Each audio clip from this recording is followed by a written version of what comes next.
we are. Right then. Hey there, my little movie maniacs. Why you look so puzzled? I'm not puzzled. I'm just. It'll come out when this movie we talk about, because this movie made no sense whatsoever. Oh my god! No, let's try it. Try this again. Hey there, my little movie maniacs, and welcome to a. Oh my god.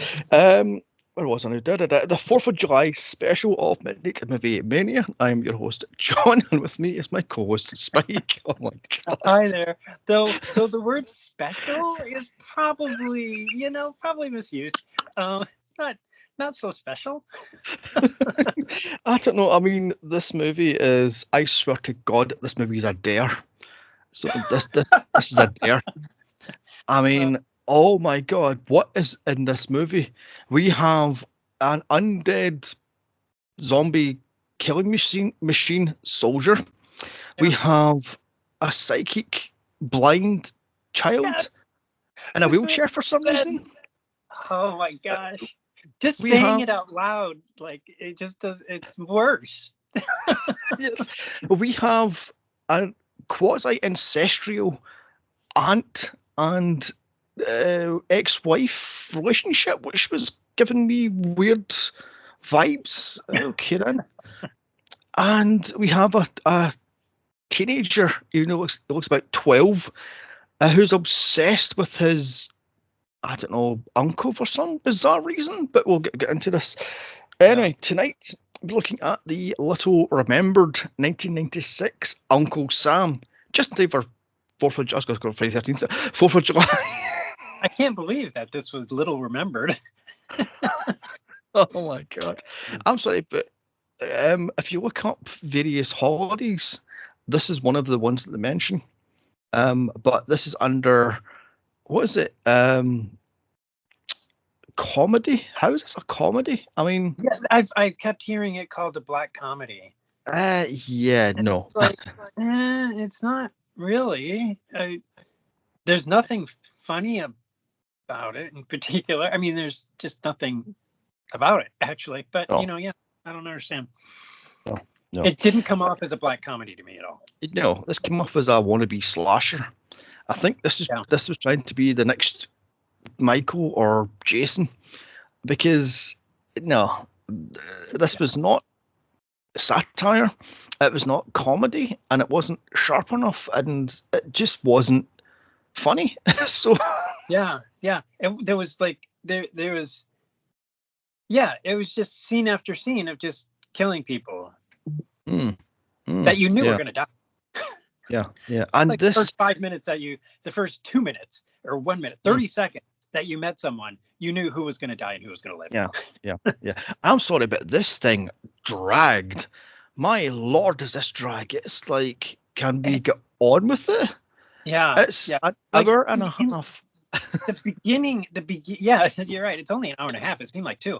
But the beginning part was so long. Like, it took forever to get to where we wanted to be. You know what I mean? Yes. And then when they got there, it's like, go away, you're terrible. I mean, terrible. And then it got there, and we're like, oh my gosh, why did they get there? Oh my God. So this was what? This was brought to us by Shlock King Larry Cohen, that's his bloody name, who also brought us such delights as It's Alive trilogy, which has killer babies. Yay. He did It's Alive? Yes, Larry Cohen. Yes. Really? Oh. Yes. The first one was cute. Yeah, I've seen the 3 of them. Actually, I think there's 4 of them. Maybe 5. But anyway. Well, the first one I saw when I was like, I don't know when that movie came out, like 1980. So I was fairly young. 76, I believe it came out. So yeah. Anyway, Q. Anyway, Q the winged serpent, which is a dragon in New York for some reason. The Stuff, killer yogurt, and I might do this for this podcast because it's so bad, it's genius. Heard of that actually. It's so bad. I mean, that's the movie where they used yogurt, they used fish guts, they used Haagen-Dazs ice cream, they used this weird what the hell it was, some sort of paste stuff to make the stuff. And he also, Why would you waste Haagen-Dazs on that? because you had to eat it, that's why. So, and Okay, would you eat?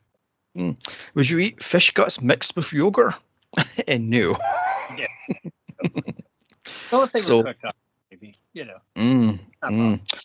and Larry also brought us Return to Salem's Lot, which may have been the most hilariously OTT vampire movie I've seen to date. So, I've never seen that either.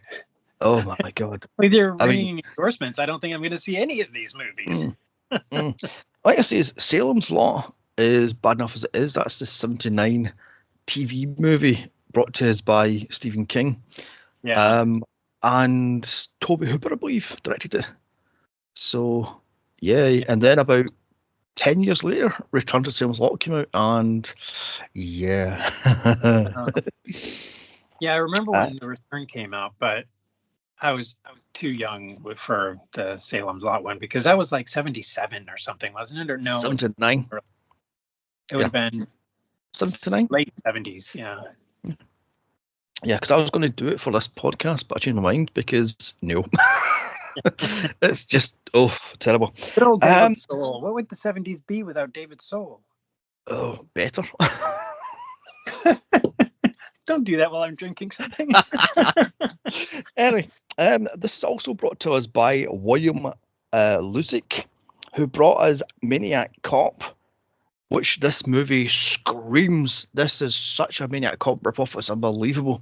That's what I kept hearing too, because I've never seen Maniac Cop though, for whatever reason. But yeah, that's what I was told too. That it's the same movie. Oh my God, you have to watch the first Maniac Cop, maybe the second, but avoid the third. They are awful, but they're geniusly awful. They have Bruce Campbell in it, so enough said. I mean, is he in all of them, or is he only in the first one? He's in the first two, Bruce Campbell. Yeah. Is he in the first two? I think. He admitted that those were terrible movies, but he needed the money at the time. Yes, he needed money to pay for a house, I believe. So, why not? I mean, and besides your Bruce Campbell, you've got a cheat to have, I don't know, levels of what you would say was a good bad movie. I mean, come on, it's Bruce Campbell.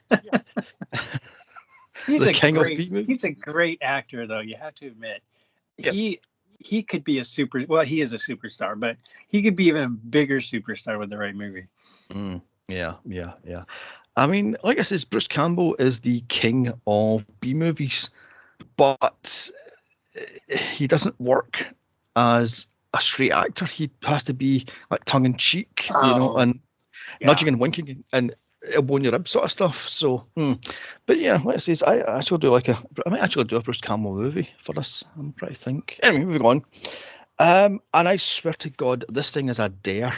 This feels like they took the script for Maniac Cop 4, stripped away the cop, replaced it with Master Sergeant, and slapped Uncle Sam on it to make money for 4th of July, because every year the 4th of July comes out. So, yay, it worked for Halloween and Friday the 13th and April Fool's Day. And I'm trying to think off the top of my head. Mother's Day. Claus movies, those killer Santa Claus movies. Jack Frost, yes. Oh my God, Saturday Night Deadly Night, and oh my Lord. Moving on. So yeah, I think this was a dare. This was like, there's a spec script for Maniac Cop 4. Let's dump the cop and add insane what the hell he was. So, oh my God. By the way, was this the first time you saw this yes. Delight? Yes, it was. I watched it yesterday because I try to watch them, as close to when we do the recording as possible, because otherwise I will totally forget.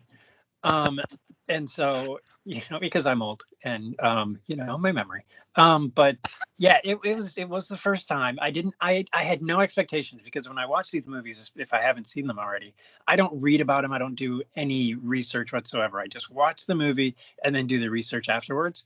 And so I went in knowing nothing about this movie, other than Uncle Sam. I didn't know anything about the plot, didn't know nothing. Yeah, and, had I known, I probably would have Said, let's run not do this screaming. movie. Yeah, I mean, I first saw this thing back in 2000, I think it was, at a 4th of July party. But it wasn't a 4th of July party, it was Ungrateful Colonist party. So, Oh, that's just and, mean. and this was on the background, so I glanced at the TV and I went, what the is this thing? All I remember was, I've got it written down here, all I remember was an annoying kid, a guy in a wheelchair, and a cannon. That's all I could remember about this movie. And then I watched it and it all came flooding back. I went, oh my God, this is... Because even if you're glancing up at it occasionally, it sort of seeps into your brain sort of thing. So it's like, oh God, I remember this movie. I mean, oh my God. So this thing shockingly had a budget of $2 million. Where? Really? Where did the money go? Yeah. Wow. I guess The Silk guy, probably. Oh my God. And this made God knows what, because I think this was straight to tape in '96. So yeah, they released it very limited, like extremely limited release, and then it just did so poorly, like right away, that it made money on video cassette though. Yes, yeah. Horrors were. Yeah, that was back in the late '90s when everything and everybody was buying stuff and renting it. So, but yeah, it did make money. That's why they almost had a second one because of that. Yeah, I heard about that one. They had a second one lined up, but because this thing tanked, they pulled it last minute. I'm like, oof, last minute. I mean, I pulled it straight away. Yeah, last minute away. Should have pulled that before you even made the offer. So let's do the trivia that I found interesting. The blonde woman in this who did the nude scene, she only did this to get a mask, but she didn't get the mask. She didn't get the mask after all that? Nope. Oh, apparently not. So that is just mean. Yeah. And I'm sorry, but that is possibly the most unsexy sex scene I've ever seen. I mean, it's like, we have to discuss it later, but yeah. PG Scholes is wearing a red hat as a nod to Carrie. So, yay. Oh yeah, where did they come up with that? Because there's no way I would have figured that one out without reading about it. Yeah. I mean, I don't know, because PG Scholes' 1-2 hit in popular horror is Halloween and Carrie. So, yeah. And she didn't say totally, so it's Carrie. Yeah. Let me see. Oh yes, this killed the director's career. He hasn't worked since. So. Oh really? Boo-hoo to him. This piece of shit. Oh yeah.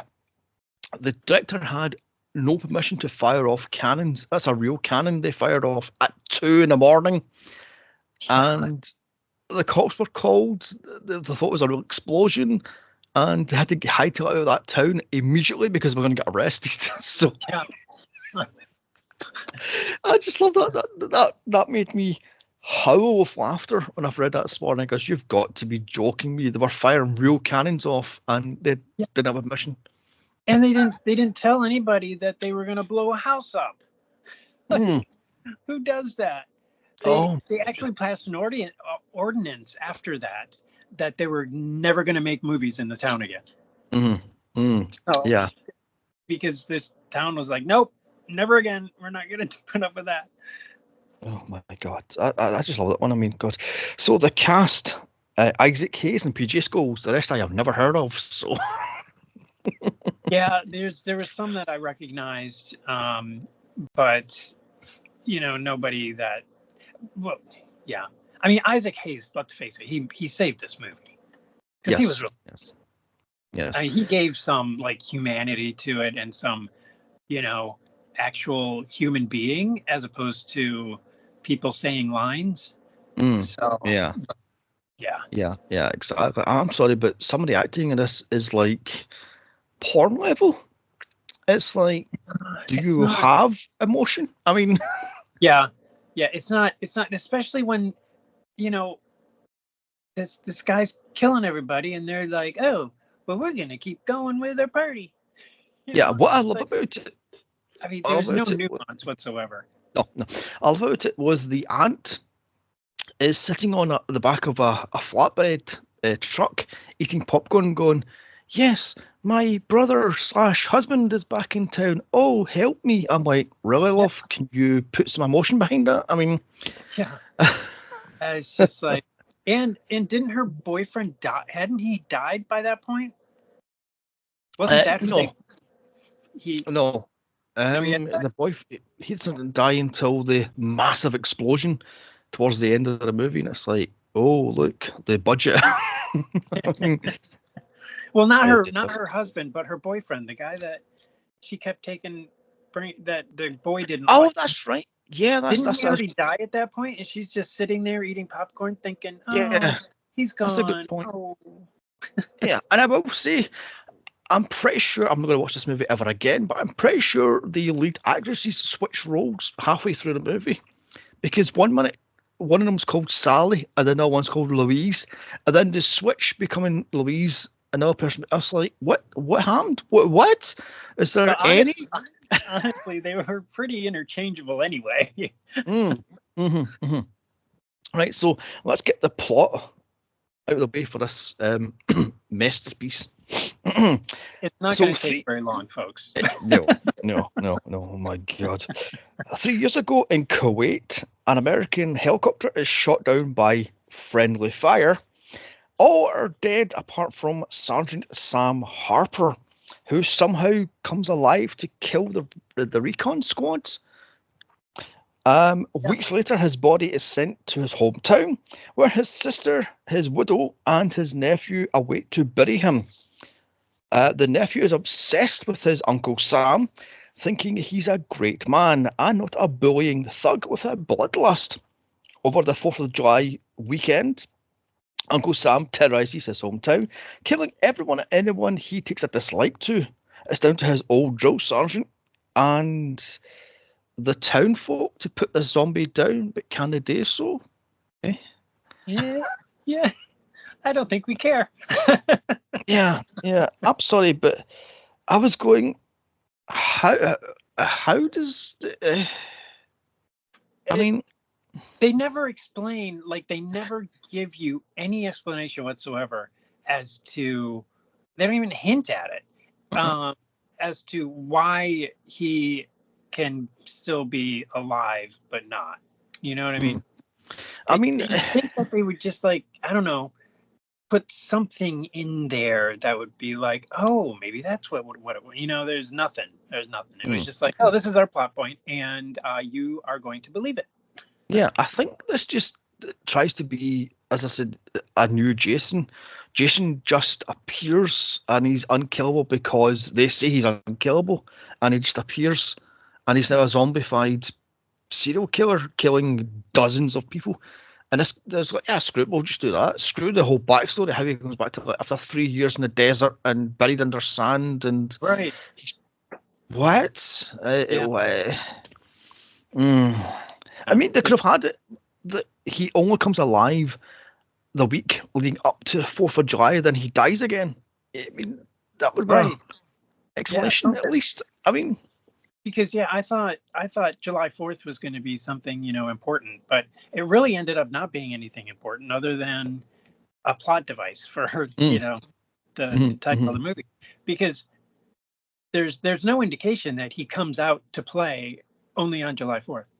Yeah.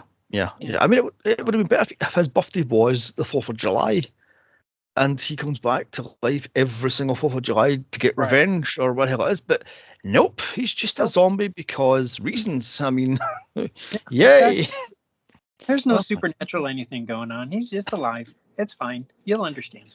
Oh my God. I mean, I've got down here, this opening is padded more than a drag queen's ass.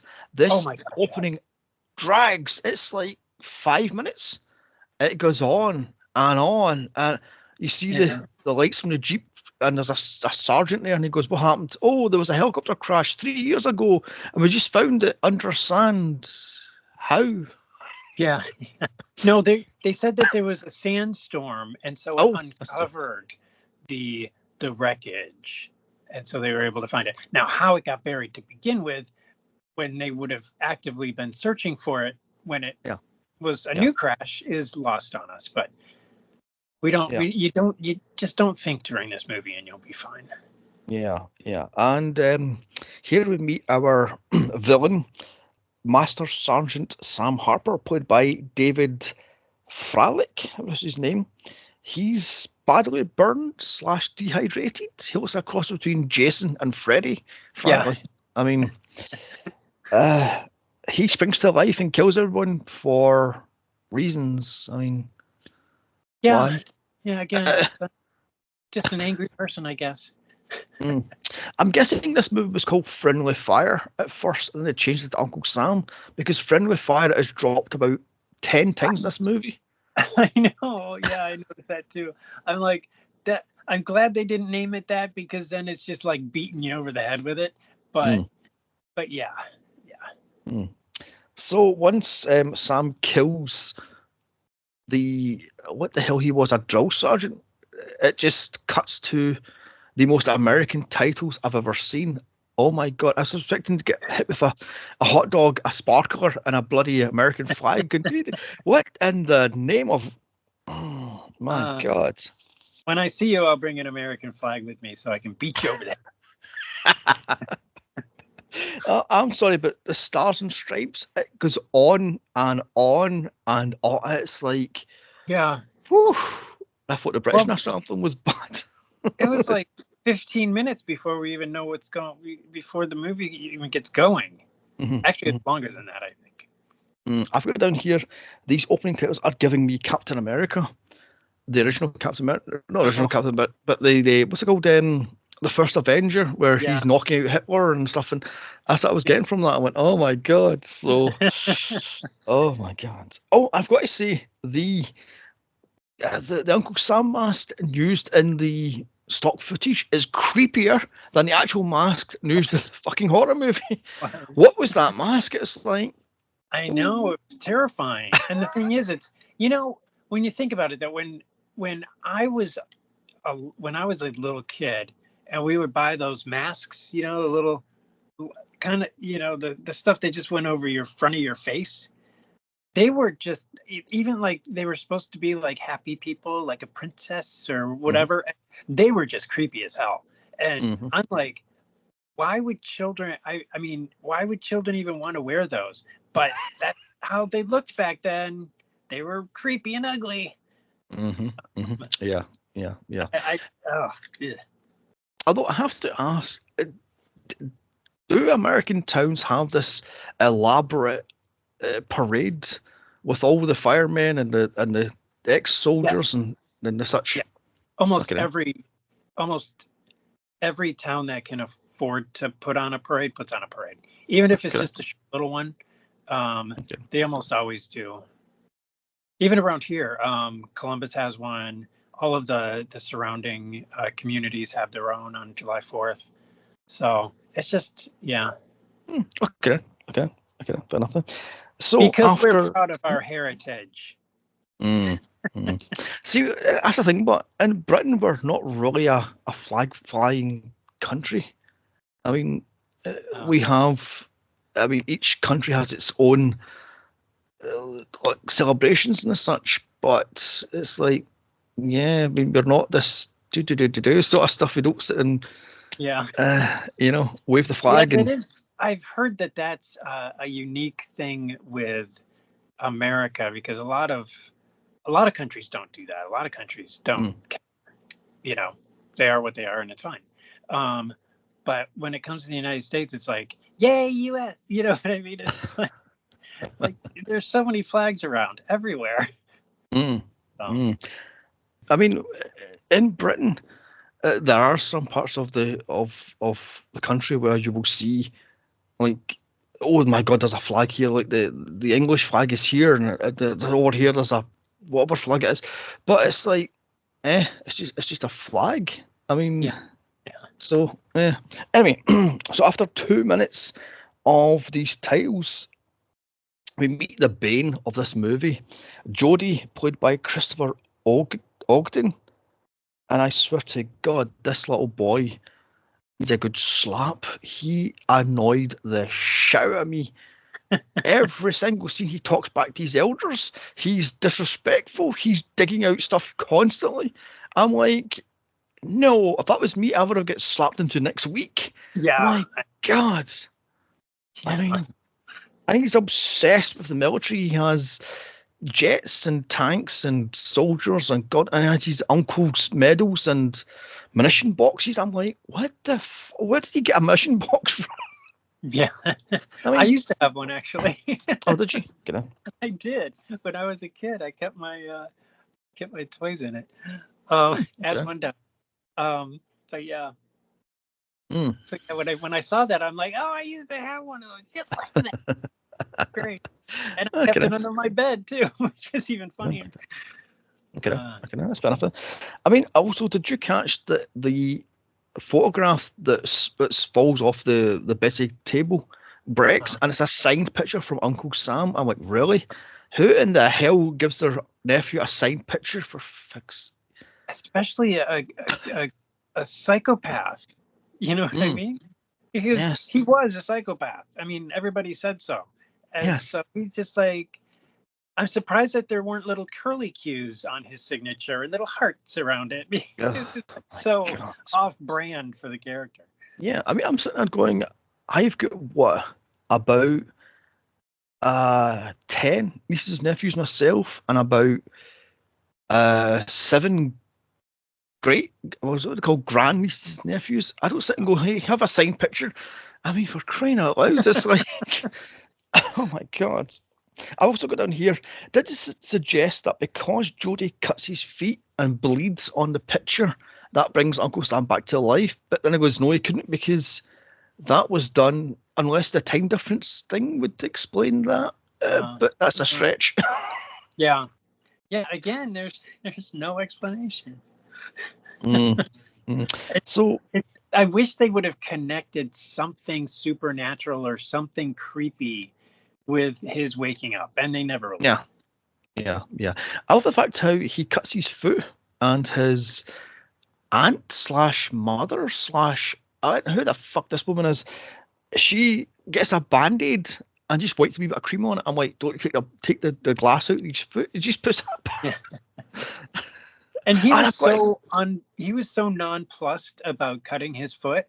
You know, he didn't cry. He wasn't like, oh no, Mom, I'm bleeding. Yeah. He was just like, hi, I got a cut. Can you wake up and fix it?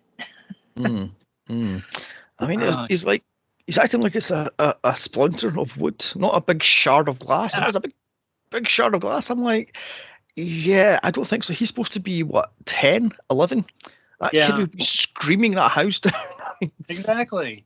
And I'm like, if I was that mom, I'd be like, what, you walking in here bleeding all over the place? Don't get on the carpet. Don't get on the bed. And yes, don't get it on the sheets. Like, bleeding all over. So she is either Sally, played by Leslie Neal or Nell, or she's Louise, played by Annie Tremick, what is pronounce her name? Because, like I says, these people interchangeable, and who cares? I mean, I kept getting towards the middle of the movie. I kept getting confused as to which blonde was which, whether it was the aunt or the mom, because they just, because if they weren't with their boyfriend, I was like, wait, what is that? It's very confusing. It was so stupid because it's such a simple thing, but why did they choose actors that looked so similar? Yes, the exact same haircut. No sense. I mean, I think to a certain extent it was probably intentional because, he molested his sister, and so he chooses a wife that's similar, which is understandable, but it didn't work. It did not work. No, it didn't work. No. I've got down here, she doesn't even take the glass out of his foot. She just puts a little bit of ointment on it and a band-aid, and that's it. Piss off to bed. He doesn't even limp through the movie. I'm like, that would... Right. I didn't think about that. Oh my god. Anyway, so it's dropped that this little brat misses his uncle, and he thinks his uncle respects him because he sends him letters constantly. I'm like, what the fuck? Yeah. Again, why? I don't know. The letters were weird too, because it was like, okay, that just seems really out of character for a psychopath. I'm going myself. I'm going. The guy's supposed to be a sociopath slash psychopath, and he's taking time to write letters, 4 and 5 page letters to his nephew, who's like what, 6, 8, Yeah, at the 10, time. whatever. I mean, oh my god. Another fact how his aunt slash mother shoots down. No, he wasn't nice. He was a crow, disturbed, mentally not there man. And he goes, no, he wasn't. I'm going to bed. Shut up, you little shit. Back in my bloody well hand.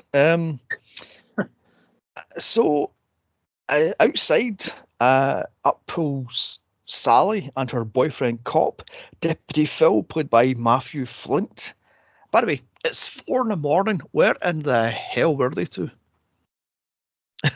Oh, that's a good question. I didn't think about that. Again, because I try not to think too much during some of these movies. Yeah, and why is he driving her in a squad car? Because they're too cheap to buy 2 cars. I have no idea. Because there's a gigantic grandfather clock in the hallway, which you can't miss because it's actually a plot point later on in the movie. And it just caught my eye. It's 4 a.m. Where is she been out all bloody night? I mean, dear God.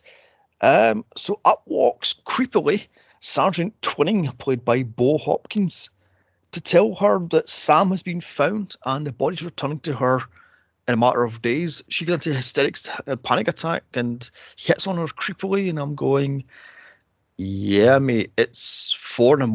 Couldn't you wait till later on in the morning to come and give her the bad news or good news? Yeah. But then we found out later he was trying to get in her pants. Yes. So he was creeping around on purpose, just to be.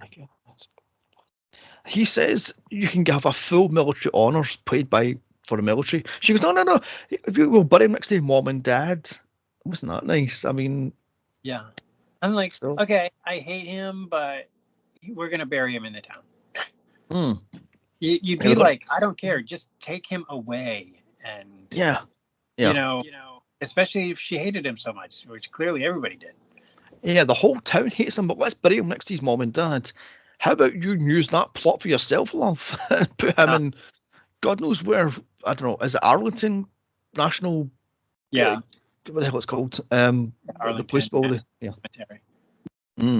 So yeah, stick him there. I mean, miles away from where you are. So exactly. I mean, oh my God. But I guess it wouldn't be a movie if that was the case. So. Yeah, that's true. That's very true. So it just cuts to Drill Sergeant Jed, played by Isaac Hayes, the savior of this bloody movie. I'm going here. What the fuck are you doing here? I mean, I was wondering the same thing. I'm like, why did you do this movie? But then I realized, I am so glad you did this movie because it would be unwatchable otherwise. He's trying on his dress uniform, which is too tight for him because always chocolate salty balls. So, that just came to me. Anyway, come for the movie, stay for the jokes. Well, that's bad. Some of these puns I've got on later on in the movie because I was so bored, end up coming up with ridiculous puns. So, he's got survivor's guilt because he somehow survived some sort of attack decades earlier, and which again they don't explain. I thought it was going to be a plot point, but it wasn't. It just kind of fell by the wayside. By the way, Isaac Hayes would have been 8 during the Korean War. So they could have said Vietnam War and it would have possibly worked, but they said the Korean War. He would have been 8. So yeah. That's hilarious. So later on in that morning, we see Jody having his porridge while reading extremely violent hand-drawn comic books. I went, he's supposed to be 10 to 12. Why is he reading such violent? And who wrote them? Who drew them for him? Was it himself? Because Was it? they looked homemade, but Mhm. it couldn't have been, because he's not going to be that talented. Where did he get them? Yeah. Yeah. Weird. Yeah, I'm going. Maybe do some piddling here and take off the ultra-violent books from the 10-year-old before he goes psychopathic like he's fucking old did, for crying out loud. It's like, oh my god. And here comes the Oscar-winning moment where Sally tells Louise, they found Sam's body and they're gonna bring him here. Oh, and they have an awkward hug. I'm like, there's a lesbian vibe here. What is going on here? Yeah, that was very weird. The whole relationship between them two was kind of weird, because neither of them wanted to get close to their boyfriends, and yet the two women hung out a lot together. Yeah, I was getting quasi incestuous, but I was going, no, really, because they aren't really family. I mean, they're moving on. They're technically not related, because related by marriage. Yeah. So, because that would have been her sister-in-law. So, but yeah, that was weird that they didn't. It was just kind of like they, tickled you with it, but didn't really explain it enough. You know what I mean? Yeah. They could have either gone a little bit further, and so you knew what was happening, or just leave it out completely. What I don't get is, later on in the movie, they say that Louise/Sally, whatever the fuck one it was, I don't like men, I don't trust men. So once your father disappeared, so did Sam kill the father of Cody? You're the only man in my life, but you've got that skeezy boyfriend. Oh, that's interesting. So what's going on here? She hates men, but she has the skeezy lawyer/tax attorney, what the fuck he was. Yeah. So, I mean, there's a lot that didn't make sense. Yeah. So it's show and tell in the school. By the way, is school opened in July? I was like, there's no school in the United States that is open in July. Anyway, a lot of them shut down for the summer in like May, beginning of June. Oh, right. Okay. July. Okay. So yeah. Although somebody on IMDb put that as summer school, and went, it's a hell of a lot of kids for summer school, is it not? Yeah, summer school usually has like 5 people in a class. Oh my god. So little Jody is showing off his uncle's Purple Heart, okay then, which apparently he got in Vietnam. I'm going, okay then. And he would find out his teacher, Mr. Crandall, played by Tim Bottoms, was a Vietnam draft dodger, and Jody hates him because he's a draft dodger. Okay then. Yeah, it was like, did he even know what a draft dodger was? Yes, yeah, exactly. Also, it's dropped, he's the teacher of Sam. I'm going, no, you couldn't be, because you're the same age as the fucking actor who's playing Sam. So... oh my god. So cut to Sam's body being delivered in a metal coffin, as you do. I mean, what the fuck? I don't get that, a metal coffin. I mean, yes, the body is... Yeah, I don't know if that would be an official type of thing that is done, or what. I mean, it looked cool. And the plot did require some kind of locking mechanism. Yes, yeah. Well, if you're flown back from Kuwait to America, it has to be locked down. So yeah, I'll give them the whole locked coffin stuff. But a metal coffin. I mean, moving on. Jody wants to see Sam's charcoaled, burned body to put the medals back on his uncle's body. I'm going, mate, you're 10 to 12. There is no chance in hell you would be this giddy and excited to see a dead body. No. I mean, it's not a Stephen King novel, for crying out loud. Right. And the thing is, it would be different if they implied that Jody was kind of a bit of a psychopath himself, but they never established that at all, No. ever, No. during the No. entire movie. No. So Sergeant Twinning tells him you can't touch him because Sam's body was badly burned in the friendly fire. Did they insinuate that Sam shot that helicopter up and that's why it crash landed? Because Yeah, I was waiting for them to explain some of that, maybe, but they never did. Yeah, moving on then. He then hits on Sally outside. I've got in here gross. Later, it cuts to his hotel room and he's on the phone to some random person boasting how he did this job to hit on the widows and the mother/sisters or cousins of the victims. I'm like, what the? That was just the most ridiculous scene, because it was like it served no purpose other than just to declare, okay, he's gonna die. Yes. You know what I mean? That's the only reason that they did that scene was, okay, yeah, he's gonna die. And it's just like it was just pure silliness.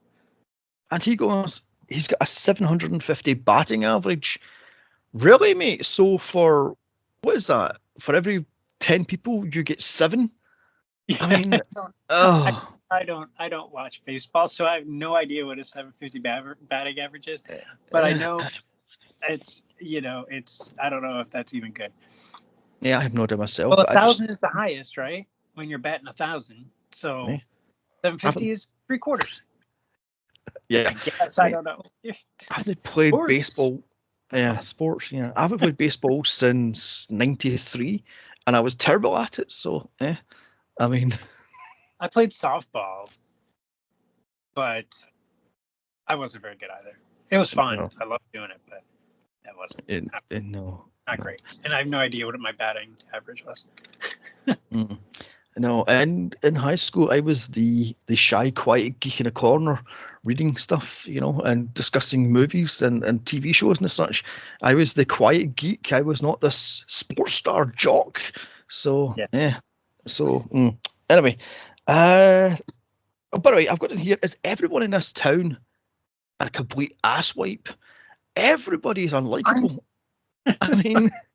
Everybody's going to die in this movie because everybody's a jerk. I mean, the only likable person is Isaac Hayes, what's his name, Sergeant Jed. Everybody else is a complete arse. It's like, oh my God. Yeah, from the skeezy lawyer, to the skeezy, congressman, to the mayor doesn't give a shit, to the cops that are skeezy. It's like, oh my God, the whole town is unlikable. And it's like, and every person that they focused on like that, they killed. Every single one died. Like every single obviously negative person, bad person, passed away. Yeah.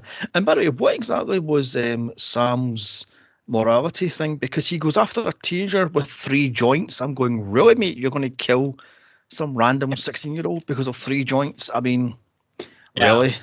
Yeah. Jesus. I mean, that was a bit much. Jesus wept. So later at night, Jodie's teacher comes to a dinner date with Sally, who tells him she thinks Jodie is a little off in the head as the coffin doesn't scare him, neither does the dead body of his uncle. I've got in here, you think, get him to a doctor's stats. I mean, if this little guy is obsessed with death and obsessed with his uncle's dead body, take him to a psychiatrist immediately before it become the end of a bayonet, for crying out loud. I mean... Yeah. You'd think that therapy would be important, but, it was 1997. Therapy wasn't quite as the in thing back then. Oh my God! Oh, I've got it here. Oh wait, hold on. That isn't Jodie's teacher. It's Ralph, played by Tim Grimm. Oh, that's a terrible name. He's the local ambush chaser, shyster, lawyer / tax. The hell he was, because he talks about how he buried the IRS. What the? I mean, he talks about how he buried the IRS under paperwork and he got away with all this tax evasion. I'm going, is that how that one works? I mean, you just bury the IRS under paperwork and just disappear. Yeah. Actually, yeah, you can. But the thing is, why would he explain that in front of the boy who he's trying to impress? You know, his girlfriend's son. He's just confessing all this negativity to. And it's like, no one would do that. No. No one's gonna say, "Oh, look at the, almost illegal activity I got away with." Yeah. Say, look, kid, instead of Uncle Sam stealing half my wages, I gave him 10 cents. Yay! That's like, God almighty. Yeah. Jodie is, of course, disgusted with him because he's a tax dodger. And I went, you're aware that half of America dodges tax for crying out, especially the multi-millionaires and billionaires. Yeah. I mean, Jesus I don't, because I'm poor. Exactly. They don't allow me to charge anything. Yeah, exactly. I mean, so later at night, Jodie sneaks downstairs to place a medal on Sam's dead body. I've got in here, what in the fuck is wrong with this kid? He was told by his auntie to don't touch the coffin 7 or 8 times, and he's still trying to open the coffin, and he can't get it open because the lock's jammed or something like that. And well, the thing is, he only unlocks the middle one. He doesn't unlock the 2 side ones.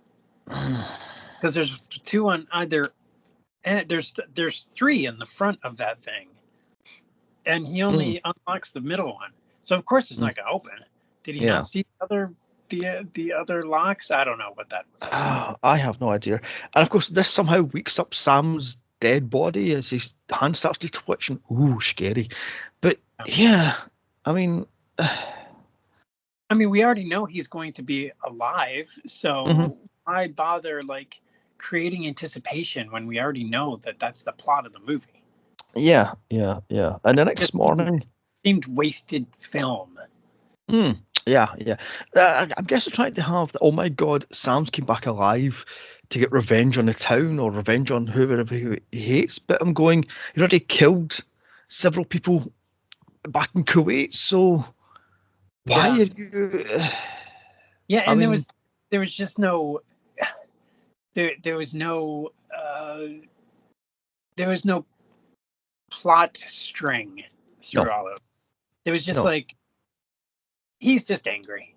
Yeah, he's just a jerk basically. So so next morning it's Sam's wake, as in walks Sergeant Jed to pay his respects, and it turns out he was Sam's drill sergeant, so he was to blame for Sam going to the military to become a mass murderer. But then he says it wasn't my fault because he was also already insane as a child because they say that he left the family at 14 and came back at 19 and he was already insane.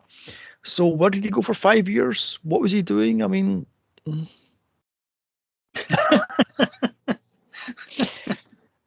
anyway, he takes Jodie. It's like, is there any reasons why this is happening? No. Okay then. So he takes Jodie.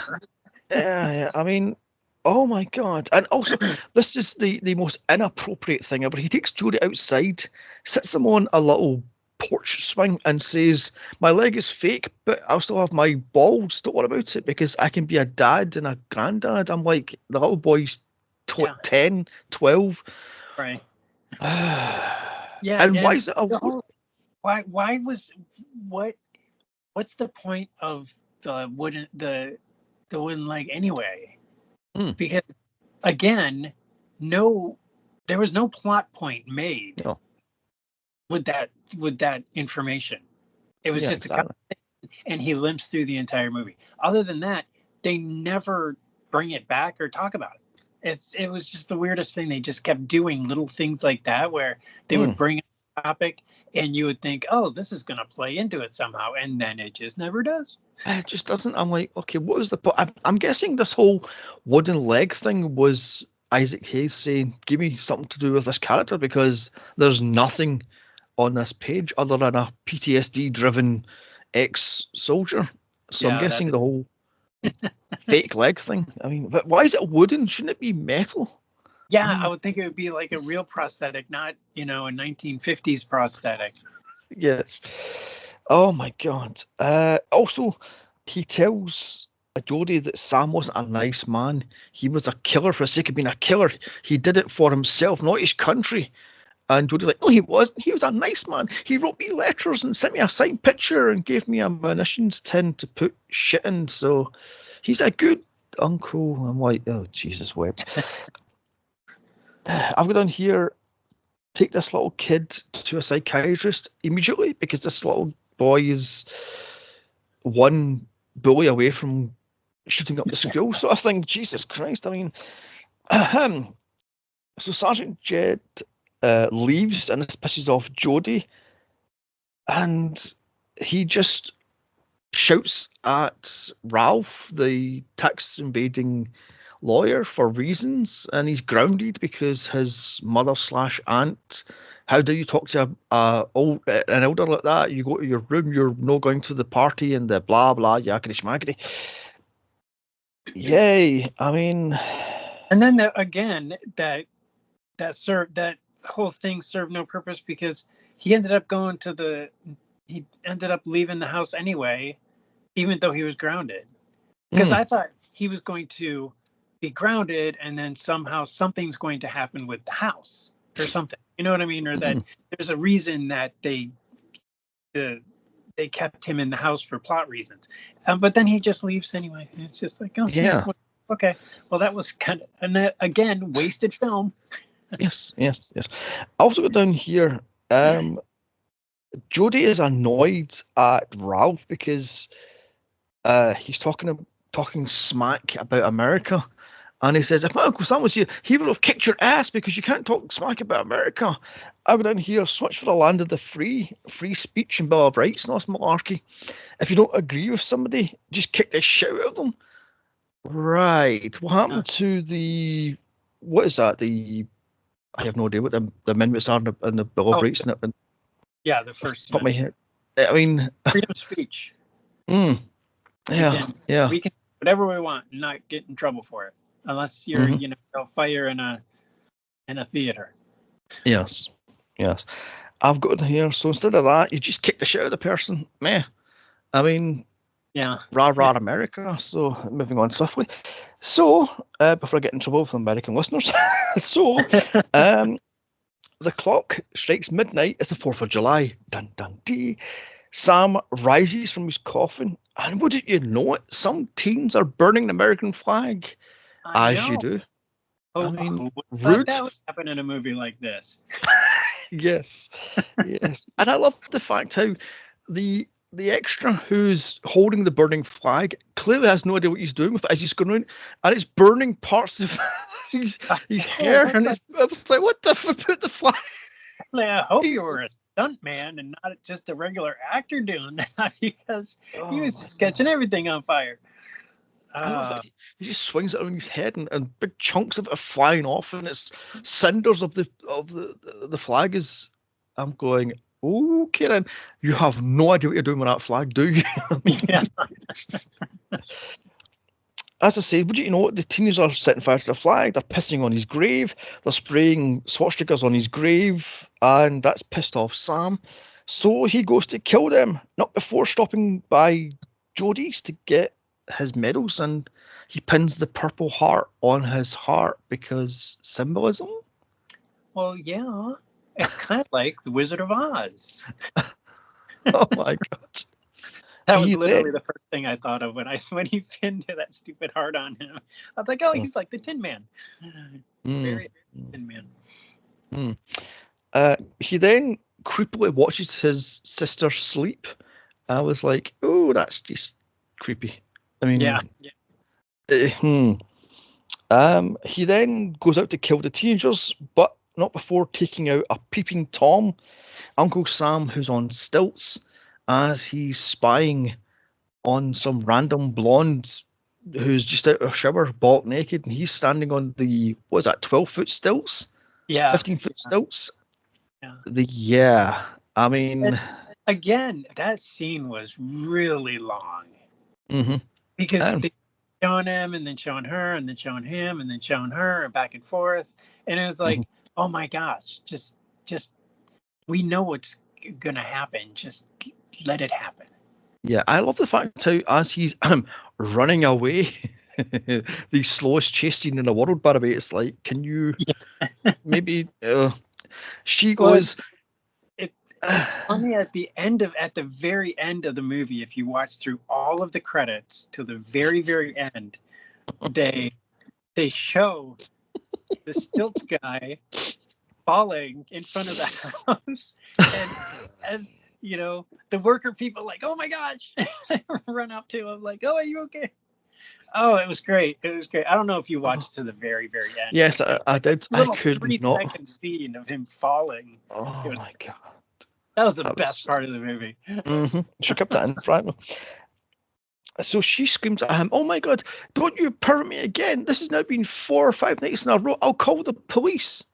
Really, love? Maybe shut the curtains then if he's been doing it for 6 nights in a row or 5 nights in a row. Oh my god. That was the worst dubbed voice ever. Because clearly it was dubbed because her mouth was not moving like the words were moving. And it was just like, oh my gosh, just stupid. Anyway, just a dumb. But go ahead. Yeah, so then cue the dumbest chase scene in cinematic history, as this teenager is in these ridiculous stilts, getting chased by Uncle Sam, who has a pair of hedge trimmers from somewhere. He then chases him, and the idiot teen knocks himself out off a branch. He then gets killed a la The Burning with the shears to the eyes. Oh, that's right. I was trying to remember how he died. I've lost track. Yeah, so I've got in here, this kill is stolen from Friday the 13th Part 6, which was stolen from The Burning. And the killer uses the hedge trimmers, or the shears, whatever they call them, to blind the guy by cutting his eyes and breaking his. So, yeah, moving on.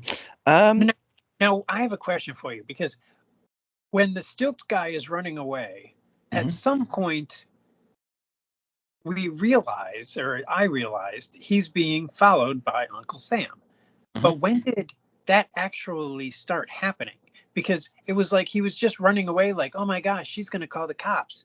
And then he was still running away, and suddenly, oh, Mister, don't kill me. It was like, when did that transition happen? Because I don't remember that happening. I don't remember him. They didn't show Uncle Sam chasing him, yet he knows Uncle Sam is chasing him. I didn't understand. I don't know if there was something missing there or if I missed something, but I don't know. It seems to me they forgot to film that bit, so they had ADR. Don't hurt me, mister. Why are you chasing me? And I'm like, what the Yeah, because it made no sense. It was just suddenly he's running from possibly getting caught by the police if the naked lady calls, and to running from a killer. Okay, not really sure how that happened. Yeah, and I love the fact how Sam takes the head trimmers and cuts the legs, but it's perfectly tailored. When it cuts from the next scene, it's like, oh, really?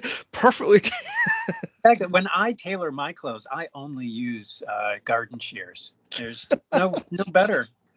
I just loved it. That made me laugh. I could not move for laugh. Oh, by the way, towards the end of the movie, the trousers go from black and white. Sorry, red, white, and blue to black and white. I'm like, what the fuck? So did they spill something on the? I read that afterwards, but I didn't remember this. I did not see that. I'm not going to watch the movie to catch it. So back to the cemetery, and the kids are spraying the spray paint, and Uncle Sam gets the can and sprays the guy in the face. Oh, I'm blinded, help me. And he falls in the open grave and breaks his shin, and Sam buries him in the open grave, or the shallow grave rather. And I'm going, okay then. So, and then, because apparently he goes back to... There's so many sighs during this movie. We're just like, oh, why did they do that? Yeah. Why did he kill him that way? I love the fact how there's 3 teenagers and 2 get away. Well, 1 gets away.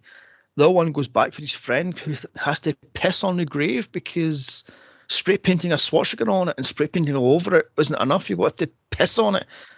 So he then, as I said, so Sam sprays him in the face of the spray paint. He falls in the grave, breaks his shin, and he goes, "Oh, my shin, I can't." But he's trying to climb out of the open, the shallow grave. I'm going.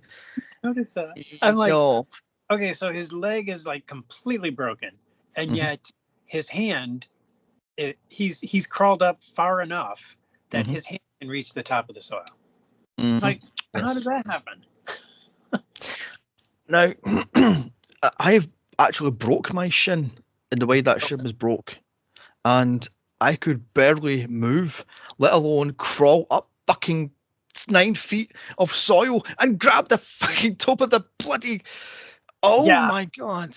And also, I've actually fell in an open grave because it was one Halloween. I was out with my mate, and his dog got off the leash and ran to this graveyard, and there was an open grave, and it was pitch black because it's night. Well, it's October, so it's pitch black, and I fell into the thing. It was only a couple of feet deep, mind you, so it wasn't a full grave, and it took me about 5 minutes to get out of that thing because it started to rain, of course, and the mud was slippery, and I'm panicking, and it's like, and moving on. So moving on. Anyway, where was I now?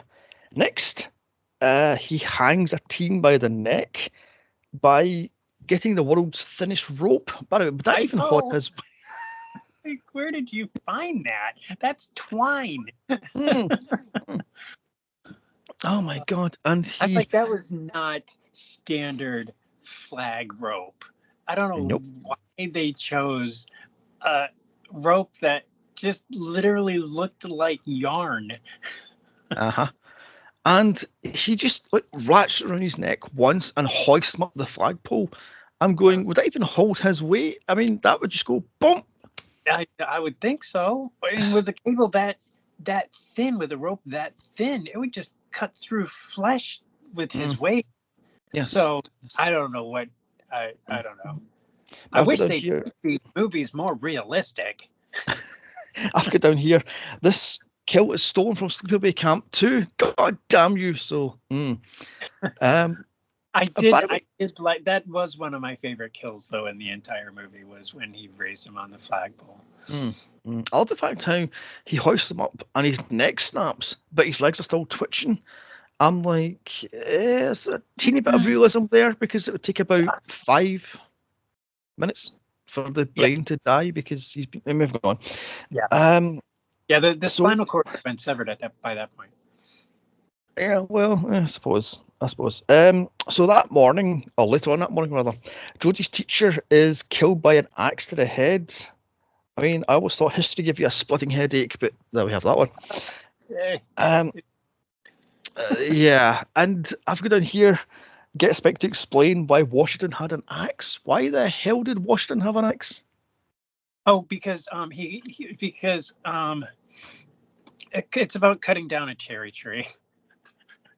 It sounds really stupid, but it's a historical thing that may or may not have happened. We're not really sure, but it was about George Washington cutting down a cherry tree and admitting that he cut down a cherry tree. It's because he's an honest person. I don't know. Anyway, it sounds so stupid when you say it out loud. But yeah, it's you. Okay then. George Washington chopped down a cherry tree. I don't remember why. It's something historical, and it just sounds ridiculous when it's said out loud. Yeah, like I said, history gives you a headache. So moving on. Uncle Sam is now on a roll. For some reason, the town has a cannon, has a Civil War style cannon. And Sergeant Jed fires it off, and it starts off the 4th of July parade. I go down here, this is all very lackluster, is it not? They've got, about 40 extras? And that cuts the stock footage. It's like, oh my God. It's a very small town. And so Cody, he actually loaded a cannonball in the cannon. I have no idea. Yeah, No. and you don't when you do those reenactments, you just use the gunpowder. You don't put anything in it to Yes. catapult out and destroy something. It's Yeah, just for the unless you've so, got a unkillable Uncle Sam trying to kill you, then you pack a fucking thing in that thing and blow it to next week. So Cody hears the no Cody. Is his name Jody? I've got to hear Cody. Jody hears the fun. Oh, who cares? Jody hears the fun. I mean, it's like this movie is like not making a lick of sense. So who gives a shit if the names are wrong? I mean, he goes, "Oh my god, the parade started. Fuck this! I'm leaving the house," and he escapes the house and. He escapes by walking out the front door. But yeah, you can call it escape if you want. Yeah. By the way, was that legal to leave a 10-year-old home alone? I mean, well, it depends on how mature they are. My daughter was very mature. We would leave her alone at 10, but 9, 10. But yeah. I suppose, but because me myself, I was a late Gen Xer, so I was a latchkey kid. So, I mean, I was not I'm Gen X, but I was not latchkey. My mom stayed home because she loved us so much. She felt she needed to stay home and guide us in our journey of life. Oh, dear God. No, unfortunately, I was turned into the ray of sunshine you see today by being a latchkey kid. Yes. Anyway, across town we meet Barry. Oh, here we go. This is what I don't get. Barry, the blind psychic in a wheelchair. Oh, sweet mother of bejesus. Where did this come from? I don't know. Like, he shows up out of nowhere, for one thing, halfway through the movie. Actually, more than halfway through the movie. And it's like, what is this? And why is he in a wheelchair? Why is he blind? I mean, we understand that he's hurt because of a fireworks accident of some sort. But why add all of these accoutrements to the character that did not play into the plot at all? Yeah, I've got down here. Since when does fireworks explosion to the face put in a wheelchair? I mean, exactly. I understand why he's blind, because you can blind one eye because that thing happens. I understand the facial burns, but why isn't he wheelchair? Why is he psychic? I mean, that's not explained. It's just like the wheelchair for the way they used it was very, very awkward. Like they kept having to do weird things when he was in the scenes to make it work. Yeah. You know what I mean? And I love the fact how these kids towards the end of the movie just disappear then reappear when the script needs it. It's like, okay then. Also, the two female leads disappear right at the very end of the movie. They just poof, and that's it. Like, what did the two female leads go? They just disappear. So I'll get in here.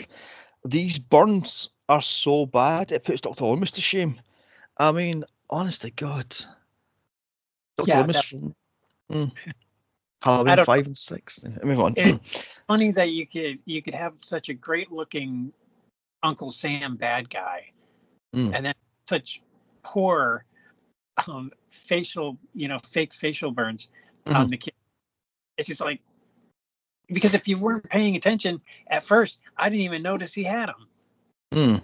I just paid attention to him and his wheelchair and his sunglasses, and then I realized, later that, oh my gosh, he does have scarring on there, and I was like, okay.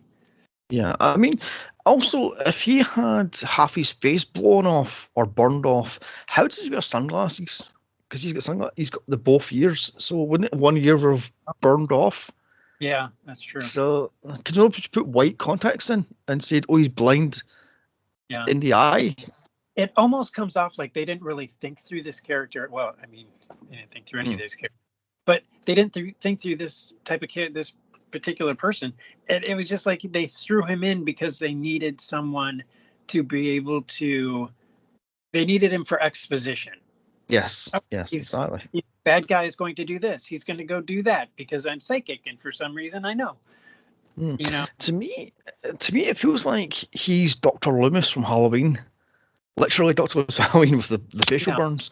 But they already had Dr. Loomis in Isaac Hayes, so they split that character into two and gave Isaac Hayes the heroic side and gave him the psychotic side, if that's a thing. So, but anyway, and then we meet his loving mother, Madge, played by PJ Scholes. And I've got in here, she's the only other person I've heard of, because the rest of the people are like, who are these people? So, yeah. And what is she doing in this movie? I mean, she's trying to get the bullies arrested, but because they're underage, she can't get them arrested. So she's going to bring her poor, blind, burned son, who was burned the previous year at the fireworks display, and shame them into giving themselves up. What in the? Well, right when she was talking, I'm like, okay, well, she's gonna die because, you know, she's being terrible. And did she die? I don't even know if she died. No, she faints into her husband's arms and gets taken to the car. And then they just bugger off and leave the kid with Isaac. I'm like, what the fuck? Yeah, I'm like, do you even know this guy? You know, it was, I don't know. And why would he volunteer to take the kid anyway? Because he's going to go after a killer. So you'd think he would be like, you know, oh, you, Mrs., you know, so-and-so over there. Yeah, you take him home. You know? Yeah, exactly. I got a killer to kill. I love the fact that once the congressman is blown to pieces, Isaac goes, what are you kids still doing here? Shouldn't you have run away for the rest of the kids? You think? I mean, oh my God. Oh my Lord. So back to this masterpiece. The one teen that got away with the flag burning. By the way, no one has found the, what is that, 5 dead bodies? 4 dead bodies? No. They don't give a shit. It's like, meh. I mean, the teen buried in the grave, I understand, but the one hanging from the fucking flagpole? Right. No. It's like, okay, and the guy in the park, the stilt guy in the park. Yes, exactly. With his head, he was in a park. With his eyes gouged out using shears.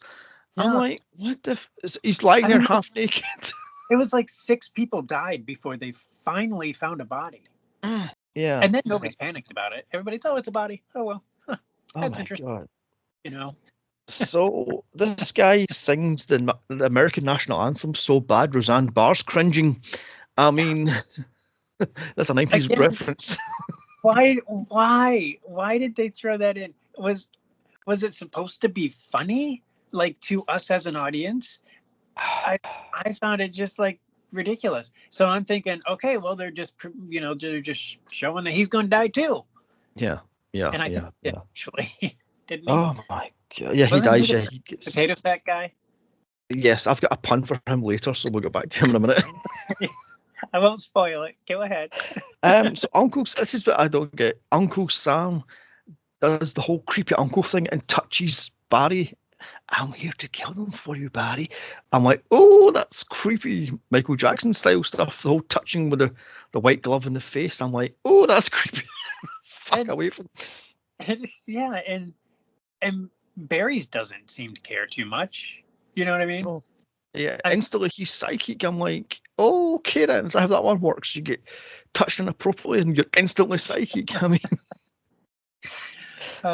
it's the gloved caress that really turns on my psychic abilities. Let's see. Is that how Xavier does it? Professor X does it? Here, let me touch you. Unlock your mutant gene. Anyway, that's terrible. So Jodie sees Uncle Sam walking around and he's like waving to the kids and and they're going, oh, he sounds so good with kids. Yeah. Right. I mean, Yeah, good with kids. Yeah.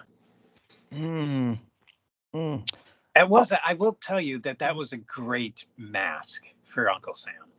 mm, It was looks a just the little cheap. right amount of creepiness without being overdone.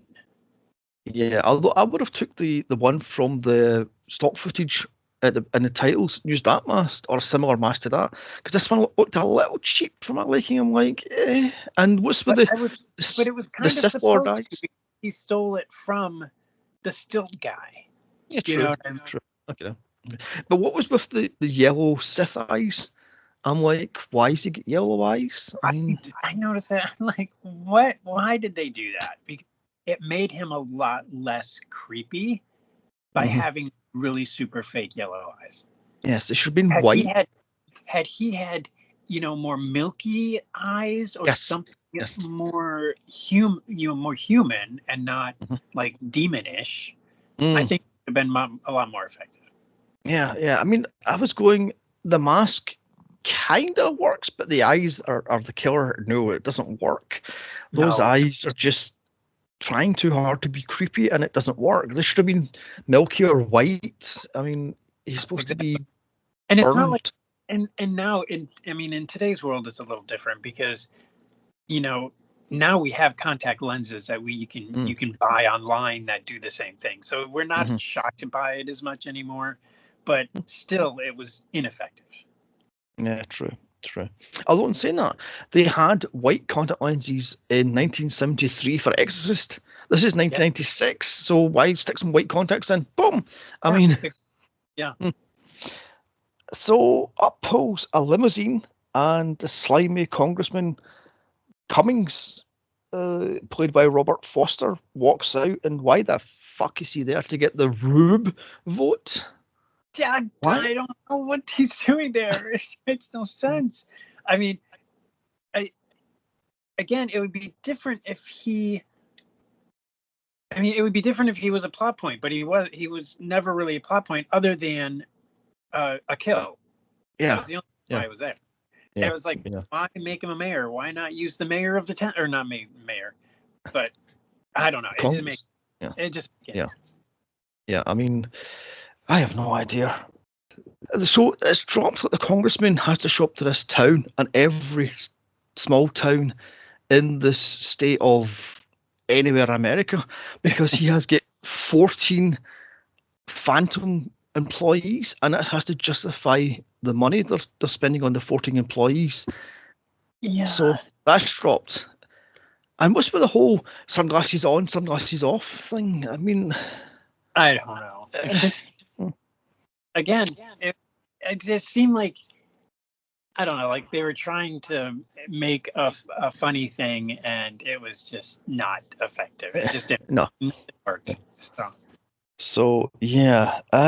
Next, Uncle Sam tracks down the terrible singing teen who's somehow in a kiddie sack race, but there's nobody aligned around the racetrack. It's not at the start, so these kids are like running around this dusty, what the hell it was. I'm going, what the fuck?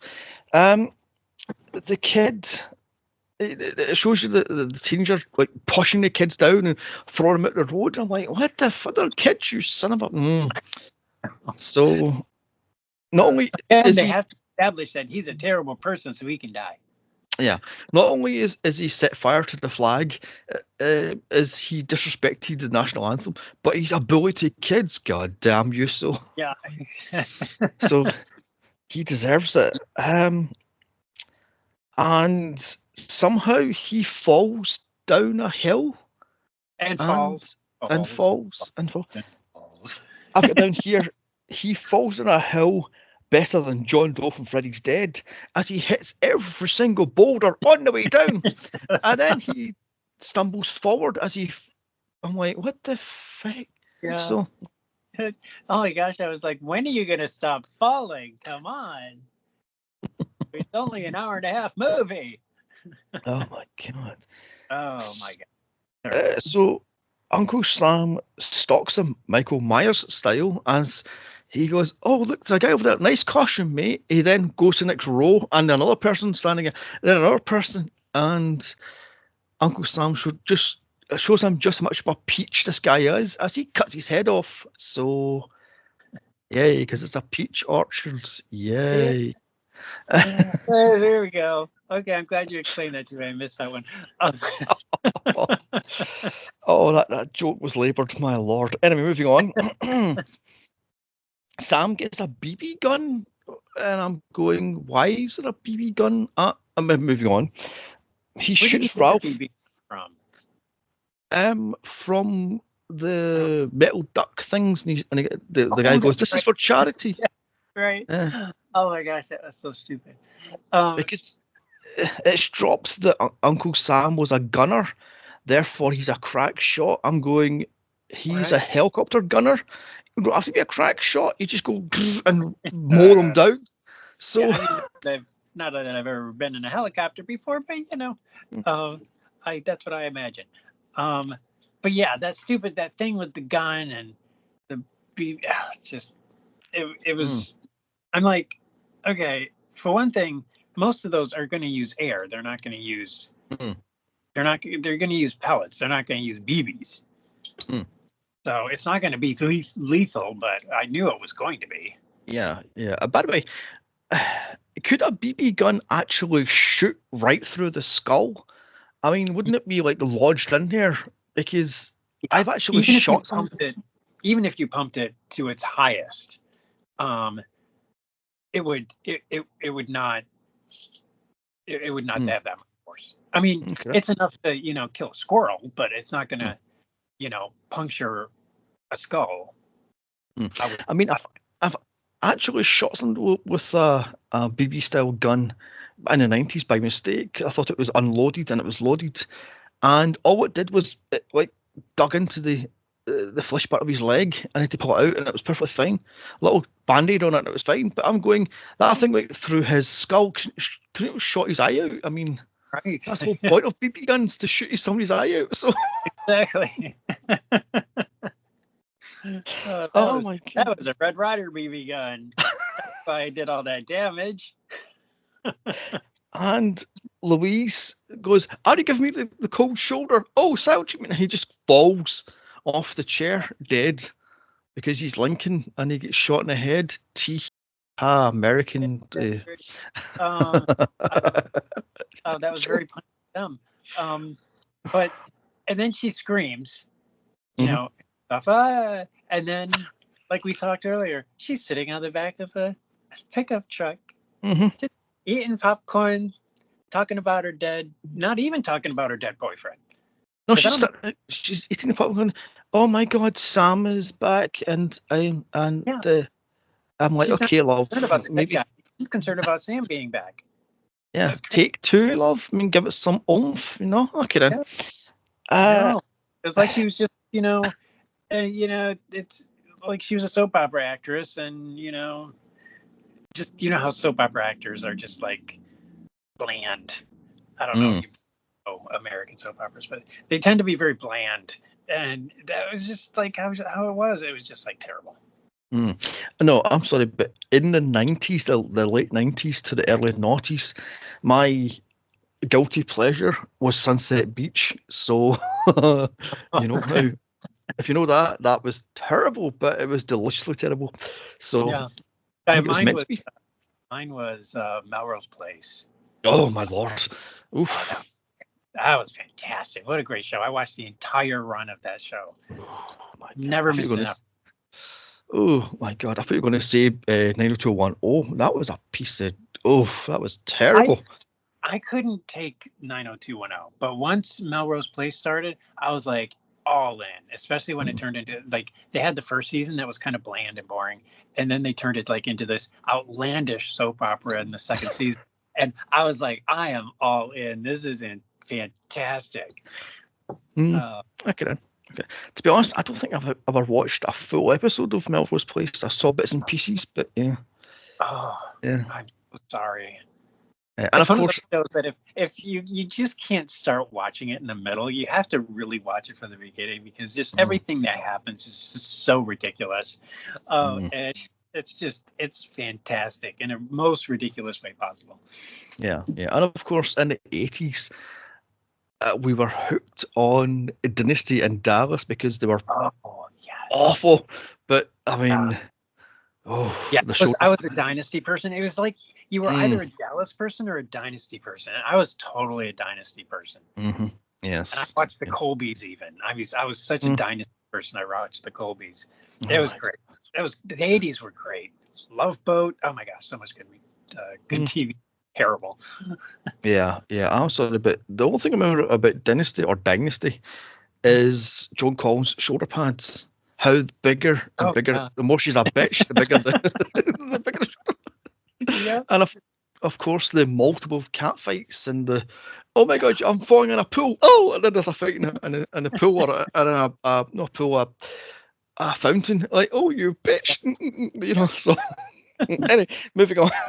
Uh, Um, so with 6 people dead, the mayor wants to continue the celebrations because what's somebody to think of the children?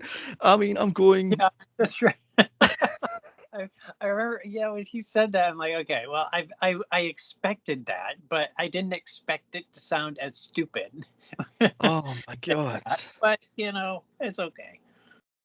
So Sam's watching from the shadows and he's going, and she's getting away with absolute murder. Christ almighty. So later in a barn, because of course you have it, a barn, Louise and Sally break it to Jodie that Sam hurt. One of the two of them, I was beating them up. Another one was getting molested as a child. He started when I was 6. Oh my god! And Jodie's like, "No, it didn't. You don't. You're a liar." I'm like, "Really, mate? You? Yeah. I'm going Yeah. here. Take this kid to a doctor immediately." The guy has no empathy at all. He's just no emotions. He's like, "No, my uncle wouldn't do that. He's a good man. He was a hero of the." I'm like, "Shut the Yeah. fuck up, you little." But then he turns around and says almost verbatim, he's like, I'm sorry that happened to you. I'm like, well, that's a very adult thing for an I mean, it was Yeah. like what do you it was like they got a therapist to tell them exactly what he should say. Yeah. And it was like, okay, that's not what an 11-year-old would say. Mm-hmm. It would be like, I don't know what you mean, because you're implying molestation, but you're not actually saying it, and I am utterly confused. Yeah. Out in here, Sally and Louise are just cold. They just say, "Yeah, your uncle was hurting me. Then he get married, and I should have warned her about the abuse. And then he hurt me, and I was like, take 2, love. Also, we're at it. Fire that kid actor. He's fucking terrible." So, Yeah. oh my god. Well, I think, to be honest, I think it was the directing of this movie that really failed as far as the acting is concerned.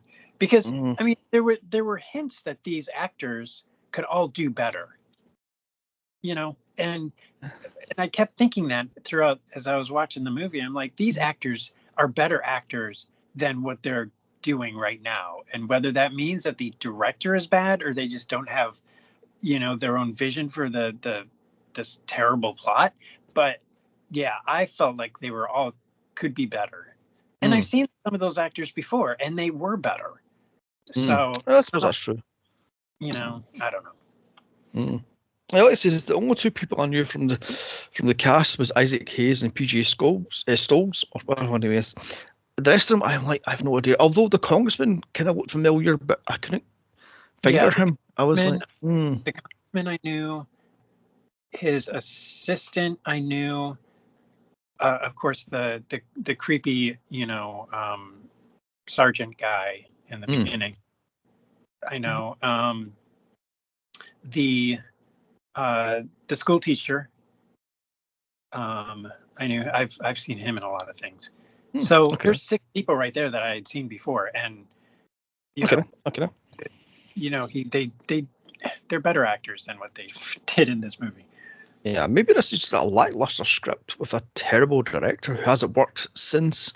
And they're like, why am I doing my A material? Have my D material, because Yeah. this is just shit. I mean, Yeah. like for instance, next for Uncle Sam's Wrath is a random smoker girl who's smoking barbecue. Yeah. She gets killed for having 3 joints in her pocket because war on drugs. I mean, Yeah. That's like even in 1997 when this movie was made, or 1996 when this movie was made, yeah, it was like marijuana was everywhere. You know what I mean? yes. It's not like, oh, it's bad. You shouldn't be smoking marijuana. I mean, it was everywhere. So they made it into this like moral thing, and it's like, okay, whatever. Yeah. I mean, I love the fact how inside the smoker is the teenager from the orchid, oh my god, I've lost the word now. The teenager in the sack race from earlier. His head is in the thing. I'm going, wait, my hair, cutting up ribs and such. So wouldn't you notice there's a fucking head inside the smoker? And I love the fact how did it get there? Because it was daylight, and he would have had to have been walking around with a head in his hand, open the thing, put it in, and I don't know. I mean, I was expecting him to go, hey kid, how's your head? Smoking. I mean, yeah. How do you like your head? I like it rare, thank you very much. Oh my god. And I've got down here, so Sam really smokes her ass as he forces her head in the smoker and shuts it down. She dies from that. Ebbot?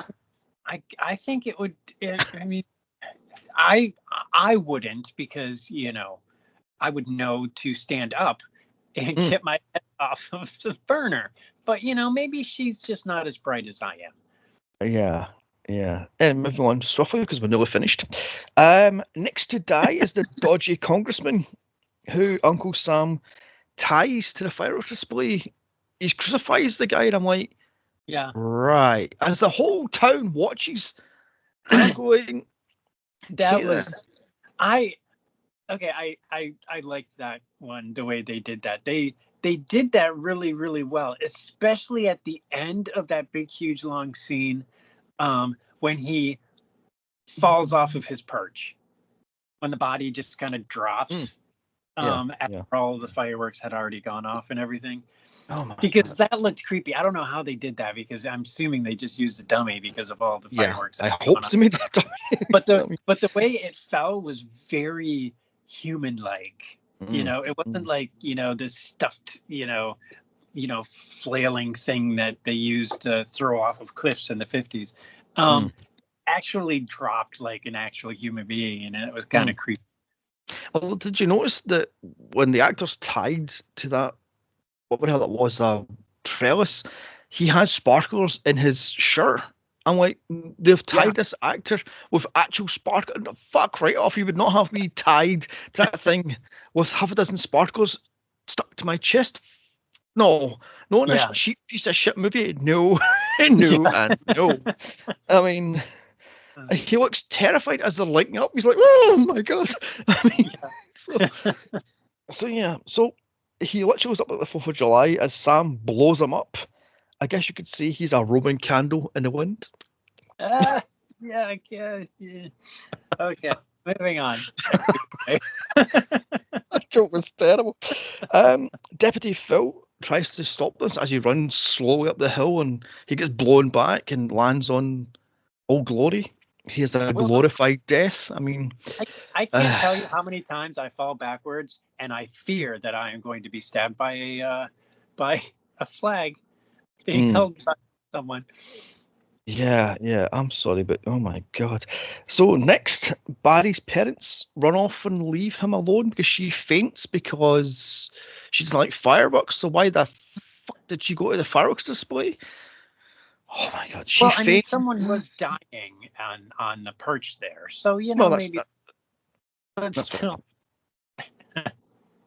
Not to defend this movie in any way whatsoever, but yeah. I mean, I love the fact how the entire town, all 50 extras, just vanish into fresh air, and it leaves the two kids. And Isaac Hayes, what are you doing here? Yeah. You're running for the other kids, and you're like, where did they all go? Yeah. So he then takes them to Jodie's house, and they like stay here. Didn't Barry say he's going back to the house, or give some indication that that's where he would be? Yeah, Because something about I would go after my wife or something like that. So that's what I knew. There was something that got them there. So they open the coffin, and it's the skeezy sergeant with his throat slit. When did that happen? I mean, and how did when? Yeah, what's okay? We can't even list all of the plot holes with this movie. But yeah, how did he get there, and when, and and when did he die? Yeah, exactly. I mean, other than the fact how from the shadows Sally runs out with a huge knife going to stab Jed. Oh, yeah. I'm like, Carrie, Mrs. White, is that you? So she's wearing the exact outfit. I'm like, oh my god. So Jed dumps the kids with her and goes to get his 6-shooter. Next minute, the kids are outside. She's nowhere to be seen. So what? I don't know. It was like, oh, we have too many adults in this scene. Well, just you can take a lunch. Yeah. I don't know what that was about. So Jed, along with Jodie, hunts down Sam, and they find him in Louise's house. Then there's a whole face-off between Jed and Sam, and he goes, I was your drill sergeant. I should never have gave you advice. And he goes, yeah, you turned me into a killer. No, you turned yourself into a killer, mate. So you killed for yourself in blood and guts, not for glory of America. He then gets thrown out what the fuck that thing was. He just grabs it and lobs him, and he just flies across the living room. I'm like, what the fuck? Yeah, I know. And he just gets up like nothing. Yeah, no, just brushes it off. Like, yeah. Just like, oh, that's fine. I'm Isaac Hayes. I can do that. Oh my god. And then it is on. Sally shoots him 6 times with the gun, but there's 8 bullets out of it, so yeah. I read that. I didn't even count. I should have counted. He shoots him 8 times, but he's got a 6-shooter, so that's not really gonna happen. Yeah, I was expecting to say, I shot him 6 times. Sheriff, I shot him. Moving on. That's from Halloween 2. Moving on. Anyway. But it doesn't work because he's full on Jason mode as he's took his mask off, and he's got the burned sort of Freddy mixed with Jason face, and Jodie goes along with a good healthy amount of Groot as well. Oh yes, yeah. Reminded me his face just so reminded me of Groot. Just Groot's body, just like I am Groot. Oh my god! I mean, it looks like Freddy and Jason's love child. She's standing in that stupid outfit, and he's going, "Come with me, Jodie. I'll take you. You have to volunteer, but I'll take you to be with me. But if they die first," I'm like, "Oh," and Jodie's like, "Schneider, quick, get the cannon." No. So as I say, so Jodie tells Jed to get the cannon, leaving Jodie to come face to face with his uncle. Again, there's no reaction. He took his mask off. He's now showing the. Nobody. It's almost. I mean, okay. So this is the silly part. Okay, they had never seen him, like, the way he looked with the burns and everything. Yes. I mean, I can't imagine he looked like his Uncle Sam. How does he know that that's his Uncle Sam? Yeah. You know what I mean? It's just like, wouldn't there be a little suspicion, like, okay, maybe they delivered the wrong body or something? But no. Yeah. Like, oh, you just like my uncle. Yeah. You're my Uncle Sam, because the title of the movie makes it. Because that's what the script says, so I know it's true. Oh my god! I'll get down here. This guy has killed at least 8 people And this little boy's like, "Oh, my Uncle Sam, look, he's over there with disfigured face, and he's And yeah. I'm gonna hold his hand, and I'm not gonna be scared. It's Let's like, go out. uh, Let's go he is so outside. psychotic. The Oh boy. my, yeah. And let's go outside as Jed fires the cannon and does absolutely nothing to you, set you in flames. I was going, is this the budget then? Between the fireworks and this Yeah. firewalk, is this the budget? I mean, oh my god. And the thing is, the cannonballs like that don't explode. They Mhm, just ram through things. mhm, mhm. So why was there a big explosion? Ended up Because being too big. 90s. Yeah, that's true. I have to have an explosion. Okay. Oh my god. I love the fact how Touche. We'll yeah, blame Rambo on all of that. Rambo. Yeah, oh my god. I love the fact how Isaac Higg packs in the cannon and the blind kid goes, no, don't fire it until he's next to us because Jody, what's his name? Jody, yeah, Jody will duck. Are you sure about that, kid? Yeah. And then he goes, fire. I'm like, I'm gonna believe you, you blind person. Mm. Yeah, that Um, was silly. so, like I says, the house down blows the fuck up, and that's Sally/Louise lost her house then. Yeah, no, they didn't address that later on. Yeah. Sure, So, take it. yeah. I mean, I'm going. You just fixed that Porsche up nice enough for 4th of July, and it's now been completely destroyed. I mean, I know the how nerve of Isaac Hayes to destroy a front porch like that. I just could you, can't believe that happened. could you imagine filling in the insurance form? How did your house get blown up? I need the space about that size. My undead husband/brother came back from, and I had to shoot him with a cannon to blow him into next week, and the house just collapsed on top of him. He's now dead. Okay, then. Moving on. Yeah. So, with Sam dead, Jody burns Lloyd's army stuff, and he's now a pacifist. As the screen shatters, as his psyche now shattered. I mean, Yeah. What was that? I don't understand the shaky, or not the shaky, but the breaking glass thing. I have no idea. I'm just like, Now hey, someone suggested, because it said, for Lucio afterwards, and apparently he's a yes, Italian filmmaker. yes, which you That Fulci. shattering was somehow an homage to something of his.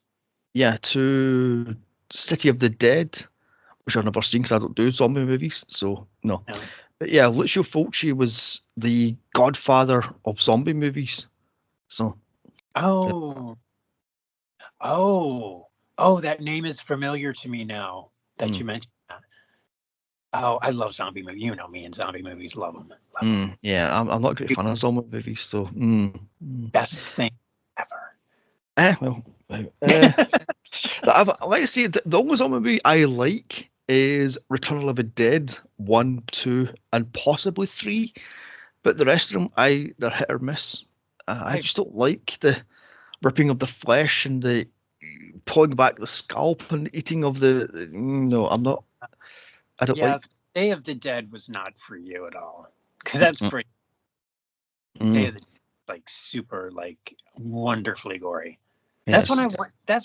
Because when I watch, like a movie like this, like Uncle Sam, and there's none of that going on, I'm like disappointed. I'm like, you see the gore like after the fact, but oftentimes movies now they don't show the gore during it. You know what I mean? With the cheaper movies that we watch anyway. Like, I mean, we see it every week on The Boys, but but movies like this, they don't tend to show a lot of that. No, that's true. That's true. Effects like skull or hatchet in the skull, or head ripped off, or whatever. They don't show the actual thing going on. George Romero just showed everything. He didn't care. Yeah. I mean, ironically, I have seen all of the Dead movies, including the bloody straight to tape ones that were fucking awful, like Diary of the Dead. That's the only one I haven't seen. City of the Dead was really good. Well, City of the Dead was Lucio Fulci. That wasn't George No, no. Romero. What was the one where Land of the Dead. Land of the Dead? That's what it was. Yes. Land. Oh, I actually saw that in the cinema twice. So yeah. And I'm sorry about that. That had me on the floor howling with laughter. It was just so OTT. I mean, oh my god, the super intelligent zombie who's like sky flowers, meh, attack sort of thing. I'm like, yeah, an intelligent zombie. So anyway, let's wrap this thing up. Now I can see why this is a forgotten horror classic, because if this Halloween 5 and bloody what the fuck's it on called? What the hell's it on called? The Vampire in Brooklyn is anything to judge by. I can see why 90s horror was all but dead until Scream came out and brought it back from the depths of hell. This thing, I swear to God, was a tax write-off. This is a limp-wristed wannabe B-movie trying so hard to be this niche, funny, haha comedy horror, and it fails miserably.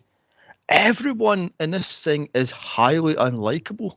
There's not one likable, well, there's two likable characters, but the rest of them are just arsewipes or arseholes or douchebags. I mean, my advice for you, if you've never seen this movie, keep it that way. Avoid this like the fucking plague. So, what do you say about this? I agree. I think you didn't care that any of the people, everybody that died, you just didn't care. You know what I mean? It's just like, oh, he's dead. Okay. I knew that was going to happen, and he's a dick anyway. So, you know what I mean? And so there was no like tragedy involved throughout the entire movie. It was just killing, and killings that didn't make any sense. Like, how did he get there with the flagpole, and how did he get the guy, strapped to the fireworks, and how did the severed head get into the grill? We have no idea, but that's not important because this is a movie. And it just was, it was terrible. It was very plotting. It was not fast. I mean, once the killings happened, they happened, one after another. But it wasn't something that was linked by anything. You know what I mean? It was just like they filmed these and then created, it was like they did a bunch of the filming and then created a script and a plot to go along with all of those. Yes, and then exactly. strung them in the way that they wanted. And it was just silly. I mean, there's a horror documentary I watched years ago, and it had Wes Craven explaining how to do a horror movie. And his thing was, within the first 5 minutes, you set up your killer, you set up the victims, you shock your audience, and then leave them in suspense for 20 minutes as the cast like show who they are, and then you start killing them off every 5 to 10 minutes until we have the final girl / guy, and he takes on the killer. That's how you do a slasher. And this thing doesn't do that. It has killings at the start, nothing random blah blah crap, no backstory about Uncle Sam at all. It just has. Then all of a sudden there's a 20-minute where all the kills are all squished into one bit, and then that's it. And I'm sorry, but the porn level acting in this is fucking terrible. The whole, oh my god, Sam's coming back to kill me. Oh no, quick. What am I gonna do? God almighty. I mean, great. And that little boy fired his ass immediately. That he couldn't act for shit. That was like he's ever done. Was it? I thought he was a kid actor. No, he does. He's not listed. I don't think he had any listing under IMDb, did he? I read somewhere he played Worf's son in Next Gen. So. Oh really? Oh, well, I'll have to look that up. Anyway, let's score this sucker out of 10. Now, 1 being dog shit and 10 being solid gold. I'm going to give this thing a very generous 3 out of 10 because I love Isaac Hayes in this. And some of the killings are fun, he says, with inverted air quotes. But, yeah, a generous 3. So what would you give it? I was thinking 3 as well, and mainly because of Isaac Hayes, because he was really good. I mean, he was what held this movie together. Though we really don't see him a whole lot, but had he not been there, it would just been like, oh, it's been a tragedy. I mean, it's already kind of tragic, but a lot of people die. But yeah, Your audience attention span. it was not the a favorite of mine that we have watched. No. I read that on Rotten Tomatoes this thing gets like 60% or something like that. Oh no, this thing's sitting at 4 out of 10. What is it? On IMDb, it's 4 out of 10. So. Okay, well that's a little more reasonable. When I saw that, I'm like, how the heck does it get 60%? So, well, that's good to know. My faith in humanity is restored. But yeah, I mean, 3 is the highest I go. I only because there were some clever kills, and it was but everything else just didn't make any sense. Yeah. I mean, I read one of the reviews from the LA Times said this thing is boring and it limps along at a snail's pace. There's very little fun to be had for this thing, and the kills at the end are just sandwiched in. Yeah. So just avoid this. Yeah, and that's mostly where it fails, is it's not fun. I mean, even like Friday the 13th part whatever, as gory as they are, and as potentially good sometimes as they are, they're fun. They're fun because they're scary. They're fun because there's really good gore, and so on and so forth. As a tongue in cheek. So there's no fun. There's nothing fun about it. No, there's no fun at all. Like I say, this tried to cash in the quote holiday horror subgenre, and it failed miserably. So anyway, so next month we are doing Supergirl, which I believe is the 20th podcast. That's the 20th. Yeah. And then in September, due to the fan votes, we are covering Voyage of the Rock Aliens in all its 80s-ness. Oh my god. I've never seen it, so this will be good. I've never seen Supergirl, so that'll be good. Oh my god. I just know so much about the backstory of Supergirl, the movie, and how just it was just it was just terrible.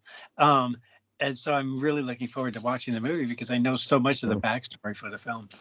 Yeah, the movie itself is mediocre, and I feel sorry for what happened to Helen Shaver. Or is that her name? Helen Slater, is it? Slater, yeah, whatever her name is, because she was put through a ringer for this movie, and I feel sorry for her. But yeah, it be her like really big role. She was supposed to be the superstar, and she ended. It did not help. And Faye Dunaway took an instant dislike to her because Faye Dunaway was 40 something. And they saw this little preppy 20-year-old and went, fuck you bitch, and hated on her. And there was a whole cattiness behind the scenes sort of stuff. So it's cattiness going on. And Brenda Vaccaro was Brenda Vaccaro doesn't take crap from anybody. So she tells a lot of fun stories about that. So, the what's going on behind the scenes in that movie. Yeah, this will be interesting. But like I says, Voyage of the Rock Aliens is as if they took the 80s and distilled it into one movie. It is just all over the place. We have one of the Jackson 5 in it. We have Jermaine is in it. Yes, Jermaine. Yeah. We have a band from the 80s. I can't remember off the top of my head. Never heard of them myself, but apparently they were big in the 80s. And we have an 80s singer, I can't remember off the top of my head, also as the lead actress. She was a big singer apparently. And then we have... Zadora. Oh yeah, Pia Zadora. Yeah, she was... I mean, she was not... She's one of those kind of... those actors that show up on a reality television show. It wasn't like Superstar, but she could pull in the audience. Okay. And then we have 80s heartthrob Craig Schiffer as the bad boy leader of the gang sort of thing. So, yay. It'll be fun. Yes, it'll be fun. And then in October, I have no idea what to do for October, so I'll stick another couple of votes up in late September to vote for October movies. So keep your eye on our Twitter. Oh, by the way, speaking of which, you can follow us on Twitter at Midnight Mania Pod. You can follow me on Twitter at Here's Johnny79, and you can follow Spike at the Spike Warden. Okay, and you can follow us on Instagram at Midnight Mania Pod. You can also follow Spike at the same as his Twitter handle. So, yay. Not quite. I still haven't changed my Instagram handle to the Spike Warden. That one is actually Spike Warden 1.